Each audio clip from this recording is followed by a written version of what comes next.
Hello and welcome back to iStorm Women TV, where we have interesting conversations with inspiring women. And today we're actually going to go back to two women we met exactly a year ago, and we are going to talk about boobs, lumps, and lingo. Which is really important actually, because it's not just something we need to talk about on one day a year, like the International Day of Breast Cancer or anti-breast cancer, which is super important to share the awareness of it and prepare us and also keep on top of what's going on inside of us. But it's something we need to think about 365 days a year, really. So I wanted to reconnect with Kate Henwood and Catherine Fagan to check what's going on and what's happened since we last spoke, and just see if they have anything else they want to add to the conversation on how we both can prepare ourselves if we do get a bit of a sad message. But I also want to talk about all the progress we hear now, because there's so much good news now that we hear from women who have actually been healed and they are back to normal. So we want to promote a bit of positivity about it as well, and optimism. So first of all, welcome to Kate Henwood and Catherine Fagan. Welcome back, I should say. Good morning. Good morning. So let's start with Kate Henwood. Did you just want to say quickly who you are and what you do? So I'm Kate Henwood. I am, in my day job, I'm the creator of Magic and Memories at Kate Henwood Photography. Just one of the hats that I wear. But yeah, that's who I am and what I do. I work with small businesses and I photograph events and occasions. Fantastic. Thank you for that short presentation. And Catherine. Good morning, everybody. My name is Catherine Fagan. I have two hats, actually. I work for a business school where I work in organisational development, doing learning and development within sort of senior management teams, helping them get the most out of their business. And I also work for myself. So I'm a women's leadership coach as well in my day job. So two hats. Fabulous. Thank you so much. And I wanted to ask, first of all, remind us of what type of cancer have you had or have you got? Kate, do you want to start? Yeah. So I have a metastatic inflammatory breast cancer, which basically means, in layman's terms, it is cancer that has already spread to other organs, which makes it treatable but not curable. It's also sometimes referred to secondary cancer or stage 4 cancer. The inflammatory bit of it means that it makes me special, even more special, because inflammatory breast cancer affects less than 2% of people diagnosed with breast cancer internationally. So it just means that the breast cancer cells multiply 10 times quicker than they would do in a simple breast cancer. And how are you now, right today? And right here, right now. Yeah, right here, right now. My treatment is working. When I was diagnosed 8 years ago, my initial radiotherapy, chemotherapy, surgery put me into a state, it's not quite remission, but it's a no evidence of active disease. Basically means that the naughty little mutant cells are being kept under control, and that the drug treatment is working for now. How long it will work for, we don't know. So you have regular checkups? I have regular checkups, regular treatment every 3 weeks. 3 weeks. Yeah. Quite an impact on your life. We'll hear more about that in a little moment. Thank you, Kate. And Catherine, last time we spoke, you were actually literally just coming out of surgery, more or less. Is that right? That's right. Yes. So I had stage 1 cancer. I'm not a specialist, Kate. So I had stage 1, but I had an estrogen fed cancer. So I had a hormone cancer effectively. So I had stage 1, I had surgery, I had radiotherapy, and now I'm coming up, I've had 2 mammograms now that are all clear. So effectively, I now have the same chance of having cancer as somebody who's never had cancer previously. The only difficulty I have as a result of having cancer, and maybe you're going to touch on some of this in a second, is I've developed osteoporosis as a result of, which I think happens to a lot of women. So I now take medication as a result of that, which is a byproduct sometimes of the medication that you're actually given. Other than that, I'm absolutely fine. But thank you. Absolutely fine. Oh, that is wonderful to hear. We do need to hear about that as well, because many women, most of women are just terrified, and oh God, yeah. I was just waiting for my turn, and then for me, I have, I guess, stage 0, if you like, because I did find quite a big lump in my breast, and that was analyzed, and I had mammogram, and yeah, the sort of checkups you need to do, and it turned out that it's not cancerous, it's a hamartoma, but you're constantly on your guard when you've had that experience. And a lot I think we should all be on our guard all the time. Oh, absolutely. Exactly, and that's why what we want to say with this video podcast as well, to encourage not just women even, but everyone to check themselves consistently. So we had in iStorm for a while, and I need to bring that up again, a monthly reminder to do your checks. So can you, just on that note, Kate, do you want to tell us what we can do in terms of preventing and being on top of it? Well, a lot of it is, some of it is genetic. Some of your prevalence to developing a cancer is going to be hereditary. It can be genetic. There is testing that can be done.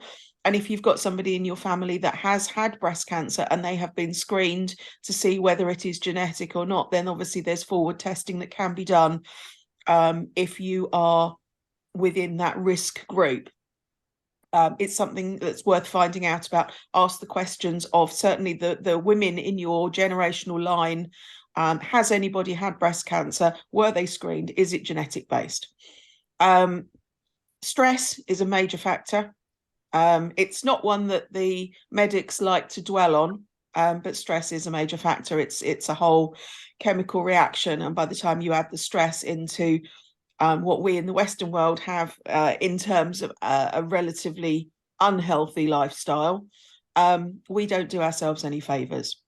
So it is about getting exercise, getting out, being active, watching what you eat. It's not saying don't have this and don't have that. It's not a fad thing. It's a be careful, look after your body. It's got a lot of work to do. Regular checks, yes. Get familiar with your body. What is normal for you? Go on to any of the breast cancer awareness websites. Go on to Breast Cancer Now. Download their guides on how to check yourself.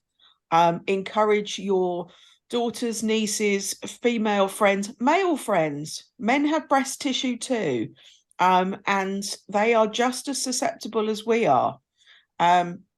Yeah, check, double check. And if you find a lump, get it checked. Don't leave it. It's a bit like, for the women, going for your smear test. It's 5 minutes of discomfort that can save your life. Catherine, anything to add on that note, or anything around how to check yourself when you because you've had quite a lot of lumps and cysts. I did, for yes. a long time. I did. And that was possibly due to my age, because you kind of, as your body, as your natural sources of estrogen start to deplete, sometimes you can get breast cysts. Breast cysts are, as you found out when you had yours checked, breast cysts are not cancerous, and they don't necessarily become cancerous. So if you have cysts, I don't want anybody with cysts to go, oh my God, But by the same token, I think one of the things that, because I had so many cysts, I almost was a bit like, they're just lumps. They're just, and I think what it was for me was, one of the signs is skin puckering. And I had an area of skin puckering around where my tumour was that I kind of ignored. And it was only when somebody said to me, because I had a huge cyst on the opposite side that was literally, like you described, a huge one. And somebody kept saying to me, go and get it checked. And I kept thinking, it's a cyst, it's a cyst, it's a cyst. And it was a cyst. But what I got in that check was also somebody going and saying, actually, on this other side round here, we don't think this is a cyst. Had I not been checked, potentially by the time they'd found that cyst in my 5-year mammogram or 3-year mammogram or whatever we're up to, that might have been an awful lot bigger. So I think we spend a period of time in denial when we find a lump, because it's like, oh my God, I've got a lump. This is bound to be something horrendous, and hoping it's going to go away and all those kinds of things. If you go to your GP telling him or her that you have a lump, you will immediately end up on a fast track pathway, which will mean that you are seen within a fortnight. That fortnight is worth every single minute of the 4 or 5 months worth of worry, or several years worth of worry that you may have. As Kate says, stress is a major factor in the development of breast cancer. There is so much research now about stressful lives and their links and all this kind of stuff. Diet, exercise, all those kinds of things, that post-treatment or post-surgery, we are all so encouraged to get out of breath at least once a day, to undertake particular exercise, to actually manage your stress in as many ways as you possibly can. Those kind of things we don't talk about so much prior to, and they're very important. Thank you so much. Kate, I know it's obviously a long period for you of many tough moments, but what can you tell us, what was the worst part of going through when you took the first steps, when you first found out and went into treatment? For me, the absolute worst bit was nothing to do with treatment. It was actually telling my mum and my son that I'd been diagnosed. My diagnosis came on my mum's 70th birthday. I was in Sussex. My mum was down in Devon. I had to tell her over the phone. And even now, 8 years on, we were talking literally 2 days ago, and she was talking about celebrating her 80th birthday. And she said, well, of course, I can't remember what happened on her 75th birthday. Something happened. I think we were in lockdown. And I said, yes. And of course, and on your 70th, that was when I had my diagnosis. And she went, yeah, that will always stay with me. So her 70th birthday was marked by my diagnosis. Should have been a celebratory day. And telling my son, who was 12, that I'd been diagnosed, came less than 3 years after he lost his dad to cancer. To lose one parent is awful. To lose two is just careless. It wasn't going to happen. But those were my two worst moments. If that wasn't a motivator, if anything, but Oh, it makes me feel tearful absolutely. just hearing about it. Thank you for sharing that. And Catherine, what was the worst moment for you? There were two again. I think telling other people, telling my children, telling my parents that the tests I was having were indicating that I very probably had cancer was just horrendous, because nobody knows what to do with that information. Nobody knows what to say to you, and you're not telling people, obviously, in an attempt to feel better or for them to make you feel better, but nobody knows how to respond to that information at all. As a parent myself, hearing that information as from my mum and dad must have been absolutely devastating. I think the other thing that was really hard for me was actually when I was first diagnosed, they couldn't actually tell how much, in inverted commas, cancer I actually had. So I didn't know whether I was looking at a lumpectomy, a mastectomy, whether I had grade 1, and it took them a really long time to find out. That was hard. That was managing my own feelings and everybody else's feelings at the same time, because we assume this role of managing people and managing ourselves. And Kate's rolling her eyes, because we do, don't we? It's so hard when you're terrified yourself, absolutely terrified. So that, because that must have taken about, because I had so many tests, that must have taken about 6 weeks. That 6-week period was just hell, was just absolute hell, because people will say things to you like, got to look on the positive side. That is a long period. I mean, we know how frustrating it is to not knowing something, to wait for 6 weeks for that information. That is just awful. Because they kept doing more tests. It wasn't the NHS's fault. It was just like, well, we've got this test and this shows us this, so we'd like you to have this test, and then we'd like you to have this test, and then we'd like you to have this test. So that was it. It wasn't that they were dragging their feet. I understand, which is important to mention as well, obviously. Yeah. But that kind of naturally brings us into the third word of the title. So we have boobs, lumps. We've talked about boobs, we talked about lumps, and we're going to talk about lingo. What do you say to someone when you find out that they have cancer? Kate? When they find out that... When you find out that they've got cancer... Well, we should probably start with, how do you, if you know how to tell someone that you have cancer in a good way, that's obviously what we should start with, isn't it? For me, straight out, no messing. I've been diagnosed with a stage 4 breast cancer. I've got a treatment plan. I've got a good medical team. This is what we're going to be doing. I don't know any more than that right now. Take charge of the conversation in a pragmatic kind of way, if you like. Yeah, take charge and be prepared for them to be more upset than you are. Because you have that information. Them hearing it is a completely different ball game, and they will be thrown by it. Yeah. So the number of people that I told that burst into tears on me, and I was then consoling them, and that in some ways it was good. It was something I had a little bit of control over. This was a bolt out of the blue for them. If you're hearing that somebody else has got a diagnosis, let's hear from Catherine first, because I want to see if there's a difference, because I know you quite straightforward, Kate, in the way you operate in general. Is that what you would recommend as well, Catherine, or did you do? I'm going to totally echo what Kate said. I kept people in the loop all the way, so not everybody, I wasn't broadcasting, but certainly my children who are in their 20s now, my parents, etc. I told them all the way through what I was doing. I told them how it looked, what was going to happen, what was potentially going to happen. So when there was I've probably got breast cancer, I actually told them that information, and I told them it like Kate's talking about here. They were my words. It's looking like I've got breast cancer, and then to actually say yes, I do have breast cancer, almost was in a slightly easier conversation. I jumped into, because I was diagnosed at the beginning of the mid-September, October time, and I had the added vehicle, if you like, or advantage of having Breast Cancer Awareness Month.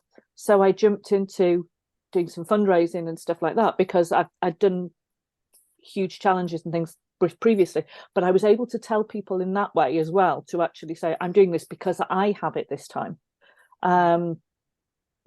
So yeah, I was as straightforward as Kate is. I think it's the only way. I think you do find yourself protecting other people's feelings, because they don't know what to say to you.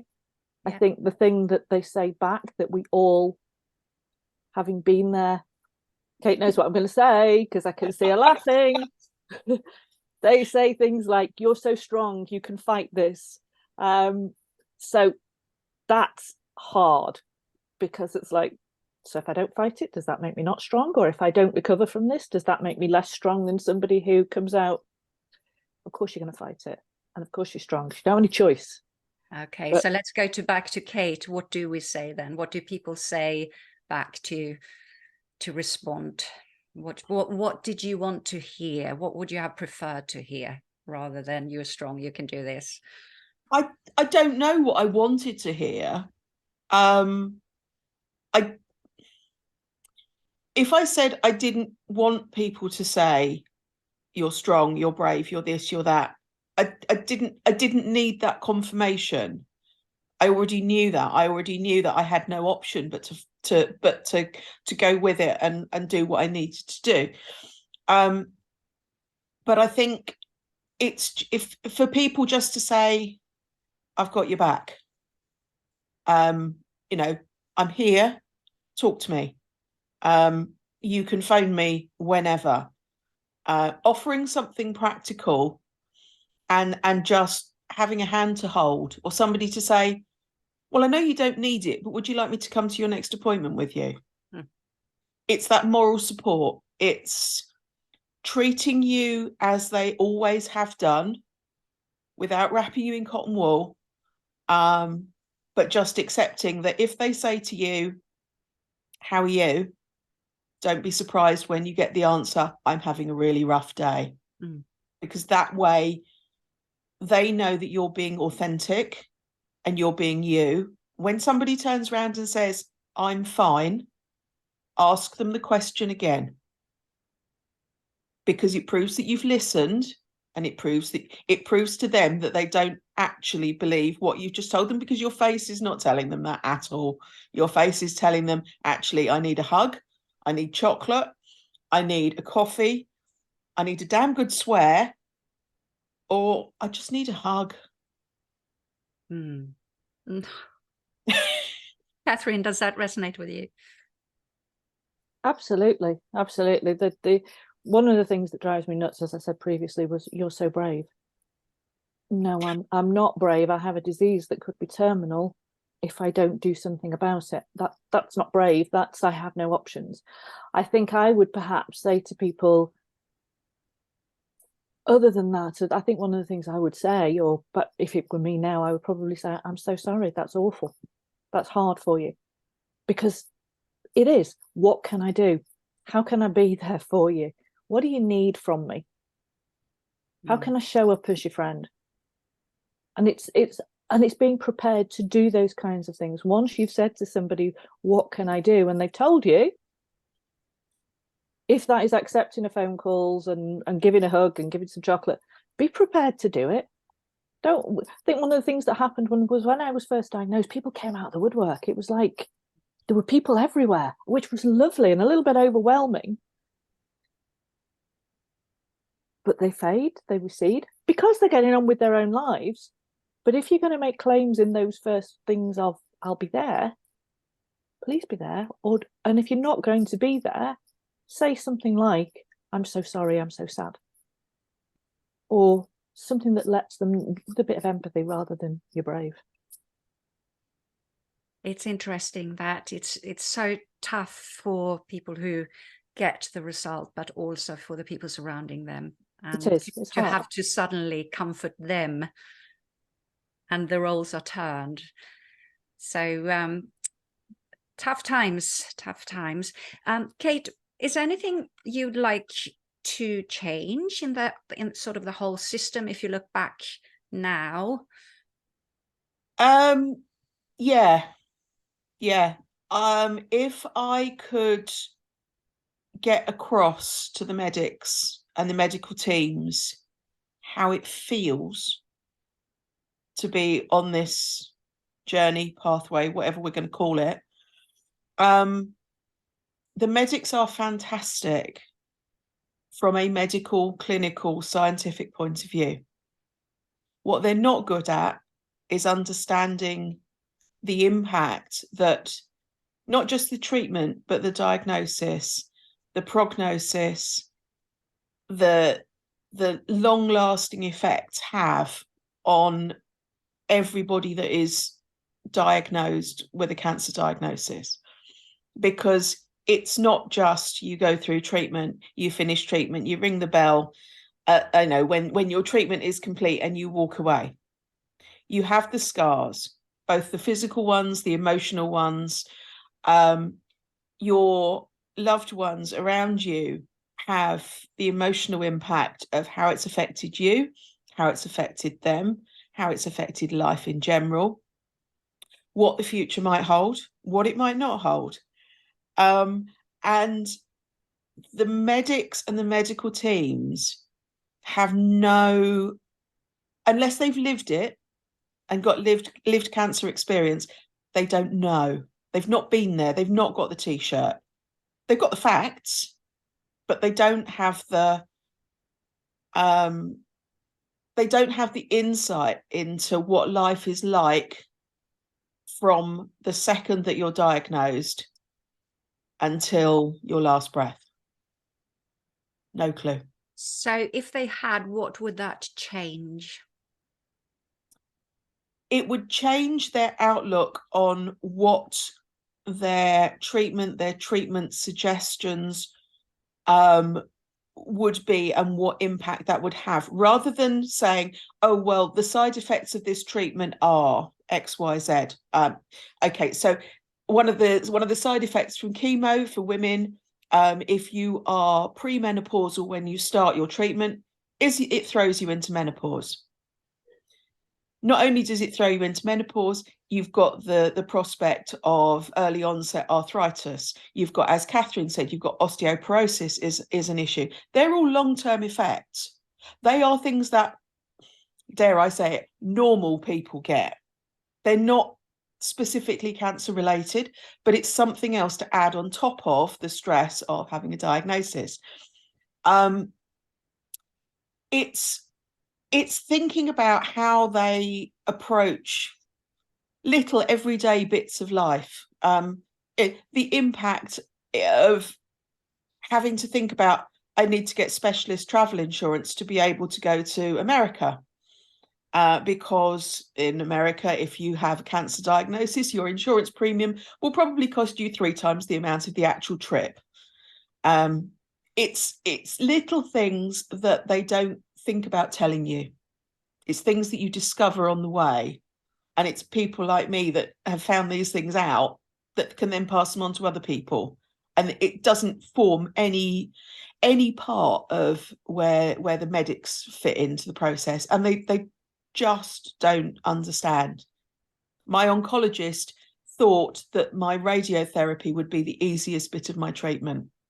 It's the worst and hardest bit of that whole 6 months was radiotherapy, because it was in your face all day, every day. It's amazing what you find out and what has the biggest impacts for you, and it's different for everybody. Catherine, do you have anything that you would want to change within the whole system if you could? I'm going to echo Kate about the secondary things as a result of breast cancer. Who knows whether I'd have got osteoporosis or not if I hadn't had cancer? Who knows whether it would have been discovered? So maybe I'm lucky that they've actually found it. But for me, it's also because I had a hormone positive cancer. Again, like Kate said, having surgery, having radiotherapy, and you are actually given medication to actively stop any hormone production, I was plunged straight into menopause from having taken HRT. I took HRT because I was feeling, obviously, as a lot of us do at our kind of age, unbalanced, not like myself. So now I can't take HRT again. But the way of medicating or helping women who can't take HRT is few and far between. It's a case of there are antidepressants, but that's about it. That's about all we have. And it's difficult as a society. If it were men that got breast cancer, I am fairly sure that the only way of dealing with HRT wouldn't be antidepressants, or with breast cancer afterwards, wouldn't be antidepressants to treat menopause. I don't know if you said, but HRT being hormonal replacement therapy. Yes. So HRT. So because I had a hormone cancer, I can't have additional hormones added back to my body. Well, I can if I push really hard. But you also then levied with that fear of, what if I'm one of the ones that redevelops cancer as a result of putting hormones back in my body. So you're in a kind of catch-22 situation there. I think the other thing I would say is a little bit like Kate saying about general empathy. I find from a medical perspective, they were phenomenal. Anything that needed doing, this is your stage of, in terms of a care plan, they were amazing. But I've obviously fallen outside of that care plan now because my treatment's finished. But you literally almost fall off the end. There's nothing. There's no, and I'm not somebody who needs rafts of emotional support, but there will be, because you do come out of this journey, or whatever you want to call it, feeling a little bit shaken and stirred. And if you come out of it fairly quickly, like I did, you've been plunged into this high intensity world, and then you just spat out the end with just nothing there. And I felt so strongly about it. As I said previously, I'm a coach. So I actually went to some of the support centres and said, I'm a coach, can I help some of these women? Because if they feel like I did, but there's no mechanism for that because of the NHS systems, you can't just have volunteers dumping themselves in there. So there's very little support. It's poor. That is. Oh, I think she's frozen. The next question was, so very good. Yeah, you're back, but thank you so much for sharing what you do as well.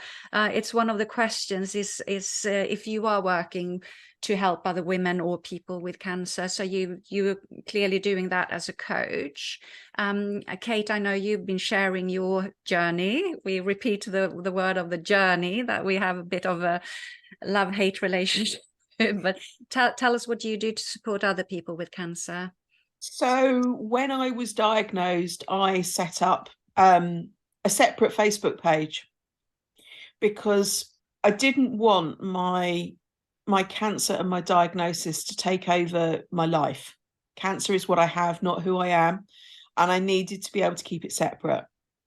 But like Catherine, I needed to keep people informed, because if you keep them informed, then they don't make things up. And from previous experience with my husband, it was easier for everybody to know exactly what was going on, because then we could actually have some conversations about other stuff rather than just the medical stuff, because it gets really, really boring and exhausting remembering who you've told what. And it's a case of, have you read the blog? Right, well, if you've read the blog, you know what's going on. Moving on, let's talk about something else. So my page, Kate Can Do This, was my outlet throughout all of my treatment, and is still running now. I still update it with all sorts of bits and pieces, and when I have a scan, or when I have treatment, or normally it's if something either goes really right or really wrong, then there's an update. But it's also a useful information channel, and through that I get a number of people contacting me and going, oh, we've read your story, and I've got a friend or my sister or whoever is going through cancer treatment at the moment. Can I ask you some questions? Yes, absolutely. Ask me questions. Ask whatever you want. If there's nothing that you can't ask. And my blog went on to be a book. I actually had the first 2 years of my journey, I self-published because it helped people. And my mission when I was diagnosed was, if by doing this I can help relieve some of the fear and the stress from other people, then this is worthwhile. And that's still available through Amazon. It's called What Doesn't Kill You Makes You Stronger. It has a beautiful purple cover, and it has the most awful photograph on the back, which I absolutely hate. But hey, that's the small price to pay of not having hair at the time and it just growing back. But no, it's very much about talking to people, and being there for other people who are either starting off on this particular course, or who've been there, or just want some more information, or are just genuinely curious as to, well, what do you mean by this? Or can I ask you about? Yeah, go for it. That's really good. And we'll share the links to how to get in touch with you ladies and how to order the book and all of that. But obviously that preparation is super important, but also those things that we haven't thought about the insurance and osteoporosis and those little snippets of information that could be really, really valuable and important for people if no one else shares them. So can I ask, Kate, what does your future look like now? Same as anybody else's future. What does your future look like? We don't know. We're here today. I have the imminent arrival of first grandchild due tomorrow. So it's looking very, very... And you're here. very, Phone on standby, I'm sure. Wow. Very, very much a very, very exciting stage for me. But it's also a bittersweet one. It's one of those that technically with my original diagnosis, I shouldn't be here for this. I should also be here with my husband. We should be celebrating this together. We're not. But do you know what? Life's a gift. Go with it. Today is today. Who knows what tomorrow brings? Catherine? I'm going to echo what Kate says. Parts of life are really hard. It's what you decide to do with those hard bits and what you decide to do when you come out the other side of it, because hard doesn't always last forever. And yeah, life looks okay for me at the moment. It's making choices based on, yes, I'm different in lots of areas, but it's moving forward as a result of that. And it's not all bad. It's not all bad. There are some parts of this journey that I wouldn't change. Thank you so much. Is there any way we can recap just a few pointers, Kate, of top tips or whatever you want to call them, for maybe if someone has found out or about to enter this journey? Well, when I read the brief and I was asked for 3 top tips, they basically equate to the same thing. And this is where I actually need my notes, because as a patient, ask questions. Question your medic. Don't just accept the first option, and ask why. They should be able to give you an explanation that you understand. Don't just go blindly into whatever just because the doctor says so. Question it. You'll probably end up accepting it, but at least you'll have some questions around it. As a friend, a carer, a family member who is supporting somebody with a diagnosis, talk to other people who've been there. Remember that everybody's journey, everybody's treatment, everybody's diagnosis is slightly different and it's unique, but there are some common threads that go through it. Don't be afraid to show your emotions, especially with the people that you're supporting. When it's not a sterile environment, we welcome the fact that you get emotional. We welcome the opportunity to get emotional with you. It's scary for everyone. And I think as a third one, as a campaigner, as a voice for those of us who are doing this, be prepared to stand up and be heard. Unless we talk about what we experience and what we go through, nothing is going to change for us in terms of patient care, in terms of support, in terms of what is told to the press. Share what you know, ask for what you want, take control of your own destiny. Thank you so much. And Catherine, do you have anything to add to that? I would echo the taking control. Sometimes manage. I think we spend a lot of time managing other people in this scenario. Manage yourself first, because you can't manage those other people if you aren't able to manage yourself. Be honest about how you're feeling.